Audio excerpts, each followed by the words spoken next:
L'île de Saint-Domingue était un joyau de l'Empire français. C'était la colonie la plus riche du monde. Le sucre et le café coulaient à flot de ces plantations grâce au travail des Africains réduits en esclavage. La vie de ces esclaves était brutale. Ils souffraient sous un système cruel. Les riches planteurs blancs vivaient dans le luxe. Ils contrôlaient la terre et le gouvernement. Les personnes de couleur libre, souvent métisses, occupaient une position précaire. Elles étaient victimes de discrimination, mais aspiraient également à la liberté et à l'égalité.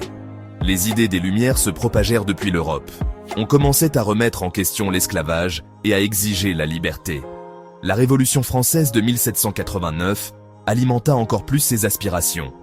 Les esclaves y voyaient une opportunité de changement.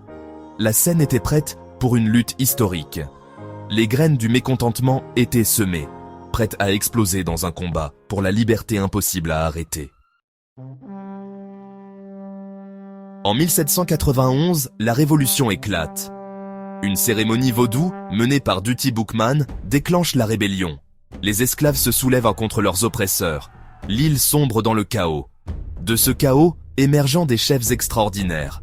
Toussaint Louverture, ancien esclave, se révèle être un brillant stratège et un leader inspirant.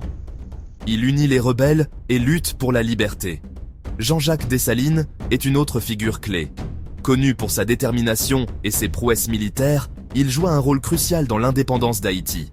Des femmes comme Cécile Fatiman et Sanité Belair s'imposent également comme des héroïnes, faisant preuve d'un immense courage et d'un leadership exceptionnel. Ces leaders, avec leur engagement indéfectible envers la liberté, ont guidé la Révolution à travers ces années les plus turbulentes. Ils ont dû faire face à des divisions internes et à des menaces externes. Leur courage et leur vision ont ouvert la voie à une Haïti indépendante. La Révolution haïtienne fut une lutte brutale pour la survie. Les rebelles ont affronté les troupes françaises, les forces espagnoles et même des expéditions britanniques.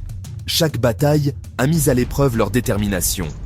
La bataille de Vertières en 1803 marque un tournant. Les forces de Dessalines écrasent l'armée française. Cette victoire décisive assure l'indépendance d'Haïti. Tout au long de la Révolution, les rebelles ont fait preuve d'une incroyable résistance. Ils ont utilisé leur connaissance du terrain à leur avantage. Ils se sont battus avec une férocité née de siècles d'oppression. La lutte pour la liberté n'a pas été sans tragédie. Des vies ont été perdues. Des plantations ont été détruites. Pourtant, le peuple haïtien a persévéré, son esprit intact. Le 1er janvier 1804,